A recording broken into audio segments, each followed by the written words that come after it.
Dear Segway ninebot, you know I'm a fan of your work. I especially love what you did with the Z10, and if you see any of my prior video where I gush over that wheel, you knew this already. However, I have to say that I haven't been quite as enamored by the direction you have been taking with your product line if your latest prototype that you have recently debuted is any indication of your thinking. And by that, of course, I'm referring to the S-Pod.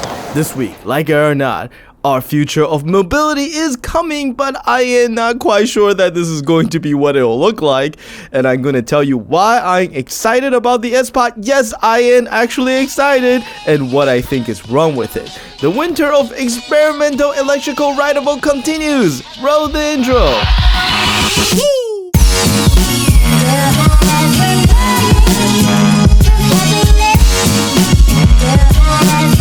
As always, if you enjoyed this video, please like and subscribe.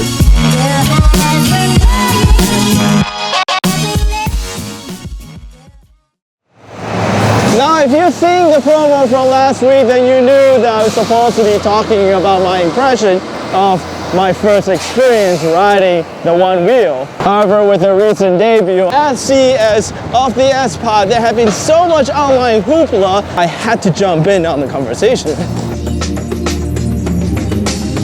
First of all, if you haven't seen it yet, the Segway S-Pod is the latest prototype from Segway ninebot. Inspired by the bubble car from the latest Jurassic Park movie, it's basically a big comfy lazy boy bolted onto an upgraded version of the original Segway, and it's capable of top speed of up to 24 miles per hour. Now, there has been a good deal of skepticism online in regards to the S-Pod, and it's being compared to the floaty chair from that movie Wall-E, and I have to admit that it's a very difficult mental image to shape, which I don't think is such a good thing.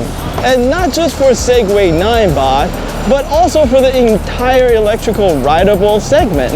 You see, there's always been this negative perception from people who don't quite understand why we ride what we ride, to simply dismiss it by attributing it to being lazy. Get a bicycle, they said. And I think in many ways, I think the S-Pod distills and reinforces that very same perception.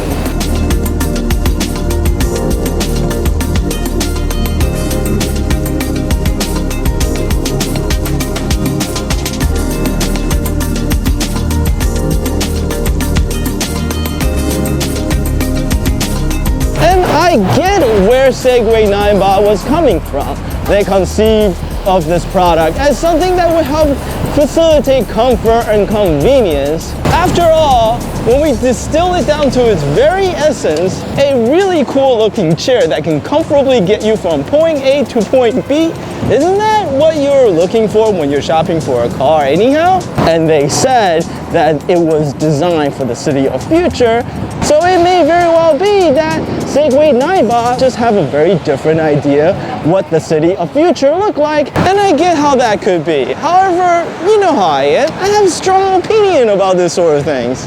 To explain, let me tell you something that I encountered recently. I was working late one night with a co-worker on a deadline, and I noticed that when I'm speaking with him, he would look at his watch every so often, relatively frequently. And maybe this was caused by the guilt I was feeling for dragging him onto the project and then making him stay late. But to me, this was saying, I really need to go. And I did have a conversation with him to make sure that he was actually okay with staying late, and he was. And I did buy him a nice sashimi dinner to make up for having to stay late. What I realized was that he was checking his watch not to see the time, but for all the messages coming through since he had a smartwatch. The misunderstanding was caused by a misalignment between his action and the social cue that it was actually projecting. And since we are social animals after all, I would argue that the messages our actions project is just as important as what they actually accomplish. And in my opinion, a successful product should reinforce rather than subvert the social norm.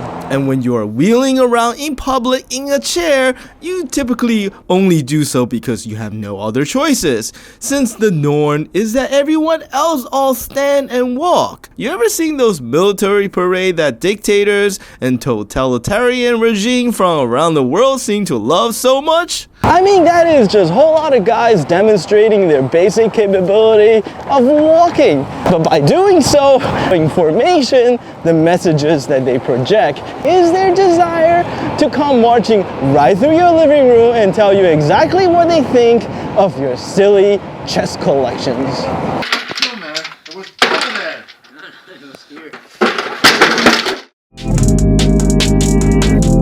And yes, when it comes to messaging, I get that the same thing could be said about us electric unicycle riders, that we are just being silly and lazy. But the difference being that if you watch how we actually ride, you'll see that there is obviously a lot of effort involved with its control.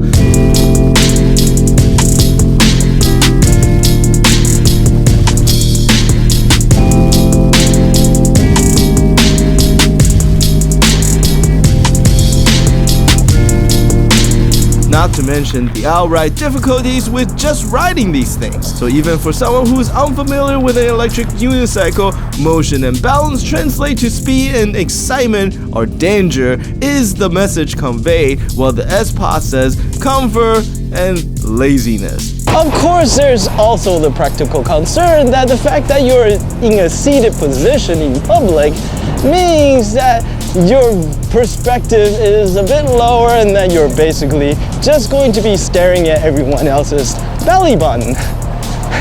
And that you'll likely have a heck of a time to see where you're going in a very dense crowd.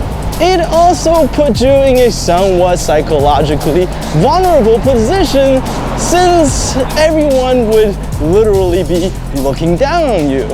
Ever try to have a conversation with someone who's seated while you're standing? It feels awkward because it feels like you're talking to your kids. And I'm not saying that the S-Pod is a bad idea, and I know that sometimes I come off as being a little bit negative, because in many ways I think it has many interesting and exciting elements. The moving bits underneath the chair that no one else seems to be talking about represent the largest upgrade the Segway platform has seen since its introduction 20 years ago. The chair was mounted onto this slidey bit to help cushion the ride and increase stability, plus the overall speed had been doubled to 24 miles per hour, which is respectfully fast. The overall concept of a universal people mover is also, I think, sound, since this is the very same concept that had been used by Goodyear for the people mover ride in Disneyland that had been enjoyed by millions of visitors over the years. The problem, and this may sound weird to you, is their selection of seat, like checking a smartwatch. The act of sitting also carry different meaning depending on the type of chair you sit in, as well as the posture it forms your body into. Just as checking your smartwatch send the wrong social cue, so would reclining on a motorized lazy boy send the wrong message. It's like that crazy boosted couch Casey Neistat get to ride when he visited Boosted headquarters. It's a couch on wheel that rolls down the street at high speed, and that's why it's a bit silly. Alright, let me unpack that for just a little bit. Ever seen those really cool but hard looking chairs that fancy offices love to have in their reception area? It says, sit up straight and don't get too comfortable because you're about to get moving right along very shortly, because this is a place of work where speed and efficiency are valued. A bar stool, on the other hand, spins and is at standing height to help facilitate conversation, and it also typically don't have a back, since you really ought to be sitting forward to show that you're paying attention to whatever conversation you're having, and the fact that more portion of your body is accessible is conducive towards social interaction, such as The low reclining posture of a lounge chair implies comfort and relaxation, which is not exactly what you want to inspire in someone who's attempting to navigate a vehicle that is capable of 24 miles an hour through dense city traffic like this.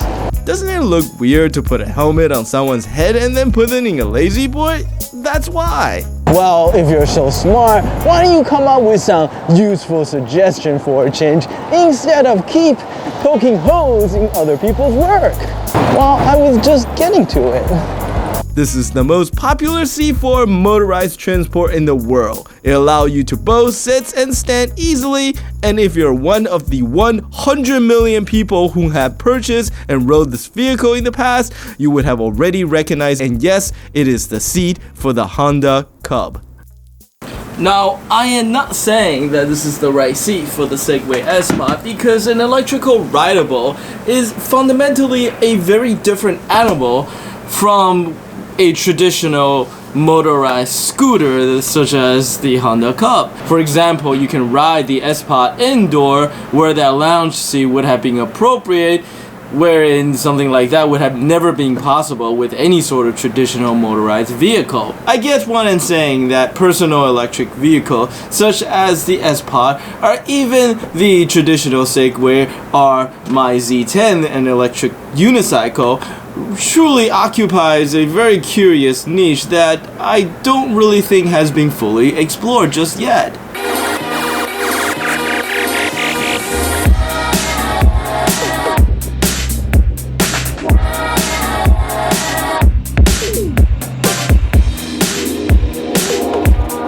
Their true potential comes from their ability to act as intimate extension of yourself in ways that no other motorized vehicle can ever match.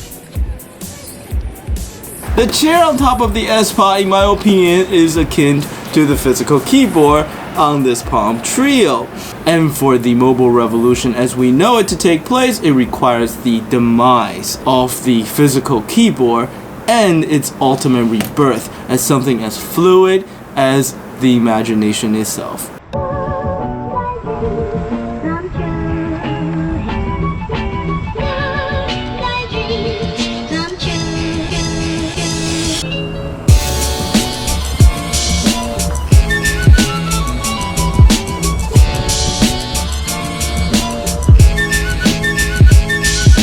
Look at the time! I somehow managed to trick you into wasting another 10 minutes of your life watching my silly videos. And if you're new to my channel, I talk mostly about electrical rideable, including my favorite electric unicycles. That is what those things are actually called.